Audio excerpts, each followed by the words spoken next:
What's up, YouTube? Today I'm coming to you with my first ever LORCANA TCG deck profile. It's for the first deck I've built for the game. It's a deck I think is really fun after playing it on Pixelborn for a bit. And it is Amber Emerald Aggro. So aggro in this game isn't necessarily like attack your opponent a lot because our win condition is lore. So what we're doing is we're just trying to generate a lot of lore very, very quickly.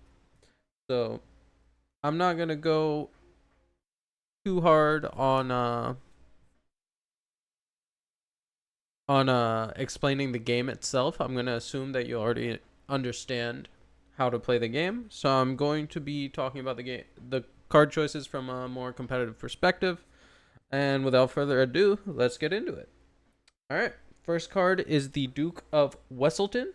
This is a 2/2 for one, and we really just play him. He only has one lore, so we're really just playing him because he's a cheap way to crash into our opponent's two defense.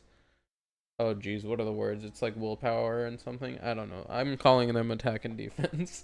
um, it's an easy way to crash into our opponent's small cards and remove them from the field. One of the better starters in the deck. Another good starter is Stitch. Stitch is the same thing, just yellow. We are playing Emerald Amber, which is green yellow. Our best starter, however, is Lilo. So Lilo is a 1/1 for one, and she actually has she quests for 2 lore. So Lilo is what helps us get ahead early. If our opponent does not play a body on turn 1, um, Lilo can give us like 4 to 6 lore in the early game. It's really crazy how much value a turn 1 Lilo can generate. A lot of the time, I'm hard mulliganing for this card and one other card, which I'll show you in a bit. Alongside Lilo, our best play is Simba. We play 4 Simba as well. Simba is a 2/3 bodyguard. We're very rarely playing him when we don't have the Lilo out. This is like our little 1/2 punch, turn 1, turn 2. He comes in, enters play rested, and now your opponent has to clear him before they can swing at your Lilo. Really good. And him having 3 defense means they can't just play one of their 2/2s and crash into him. Um, he'll eat up 2 attacks. He's really good.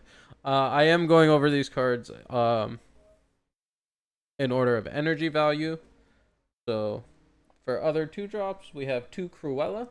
Cruella's good because she can just be a presence. When she's challenged and banished, you can bounce the attacking card to the player's hand.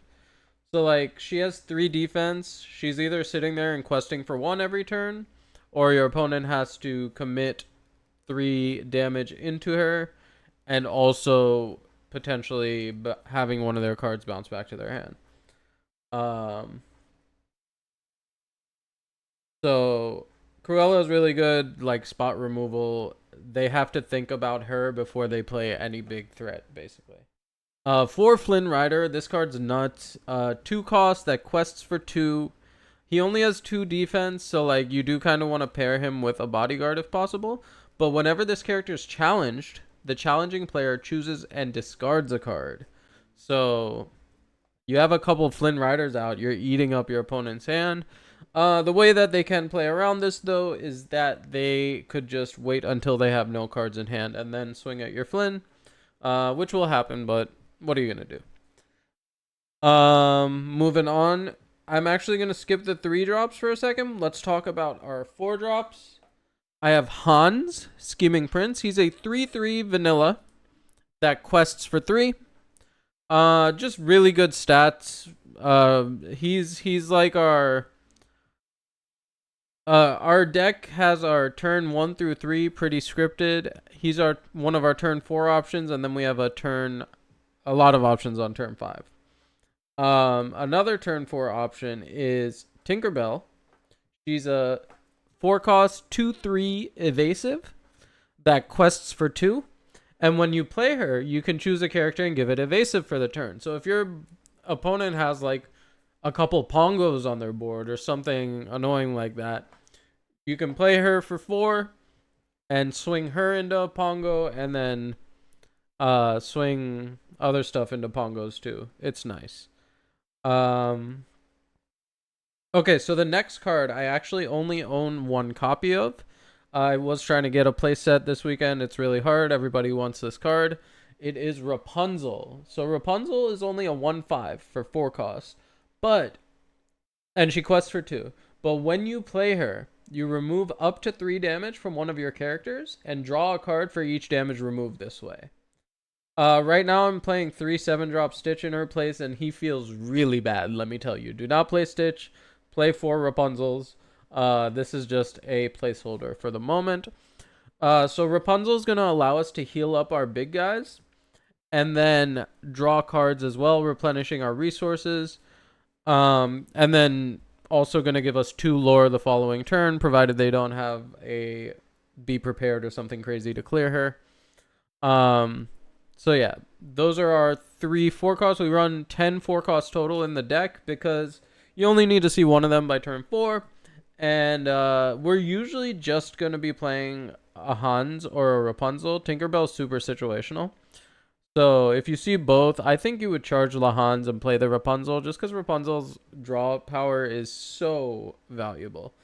Moving on, we run 4 Cheshire Cat. Cheshire Cat, another just like really strong value card. He says when this character is challenged and banished, you banish the challenging character. So he's a 0/3. Not going to be able to help you swing into your opponent's board, but he does quest for 2. So your opponent will be motivated to get rid of him. Alright, the next card is integral to the deck.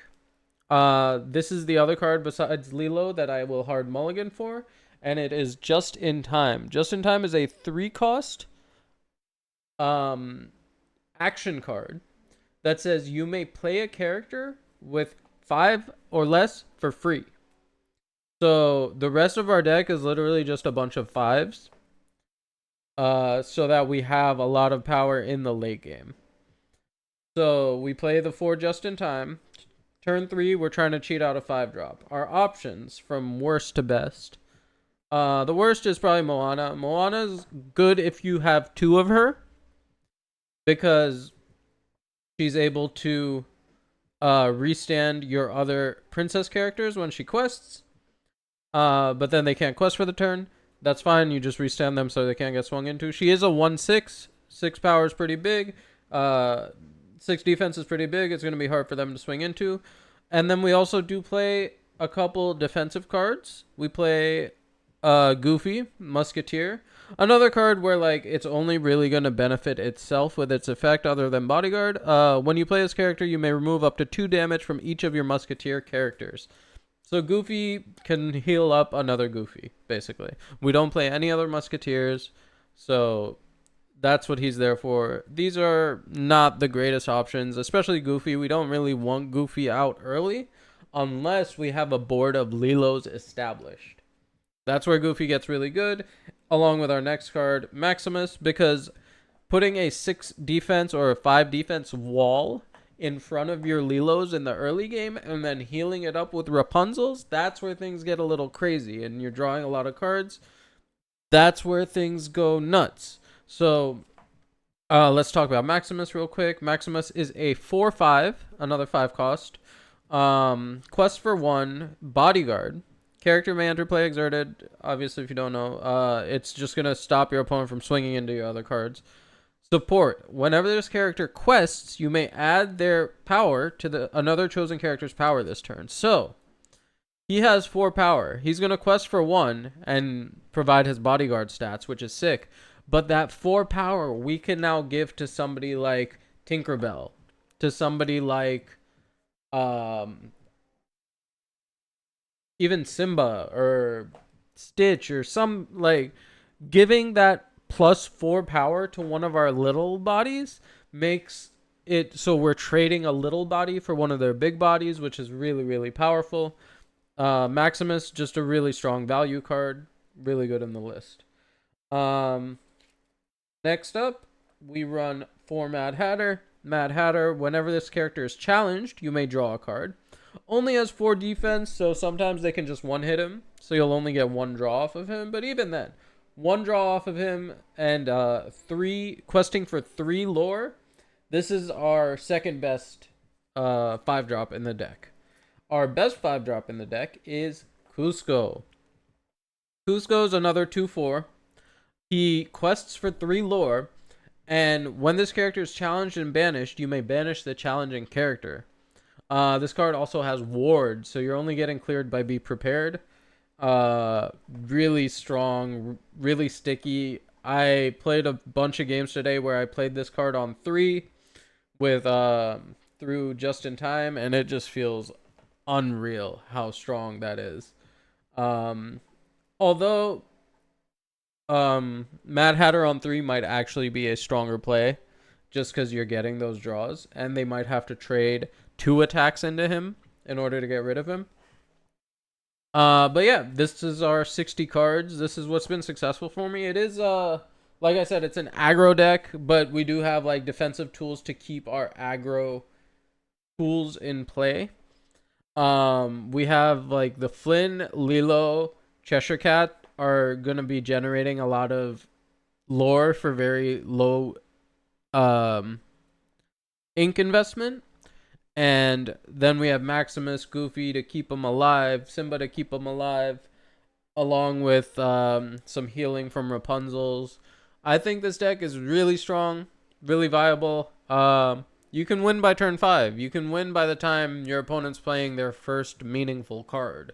So, yeah. Hope you guys enjoyed. I will be trying to post more Lorcana content regularly as the set releases. I think I will just be sticking with this one deck for the time being. Building another deck right now is a little cost prohibitive. But yeah, leave a comment or a like or whatever if you subscribe, all that good stuff if you enjoyed. See you guys next time. Peace.